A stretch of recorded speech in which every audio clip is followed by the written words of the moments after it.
Good evening friends, আশা করি সবাই ভালো আছো। তো এখন সন্ধ্যে 7:30 বাজে। আজকে রবিবার। আমি কাজে বেরিয়েছি, তার কারণ কালকে শনিবার ছিল, বৃষ্টি হয়েছে, তাই আমি কাজে বেরোতে পারিনি। তাই কালকের কাজটা মেকআপ করার জন্য আজকে কাজে বেরিয়েছি। কিন্তু এতক্ষণ আমি থাকি না। আজকে থাকার কারণ হলো 475 টাকার একটা ইনসেন্টিভ আছে, আর 4টে ট্রিপ কমপ্লিট করলে আমার ওটা এমনি চলে আসবে। তো যাই হোক, ওটা এক্সট্রা একটা আর্নিং হয়ে যাবে। তো সেই জন্য আমি এখন আছি রাজারহাটে।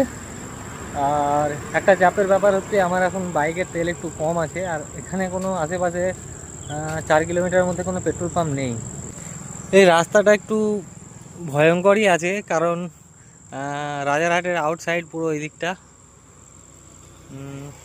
তো পুরো ফাঁকা ফাঁকা জায়গা, যদিও এখন দু একটা গাড়ি চলছে, কিন্তু বেশি রাত হয়ে গেলে এই দিকটা সত্যি একটা ভয়ঙ্কর জায়গা।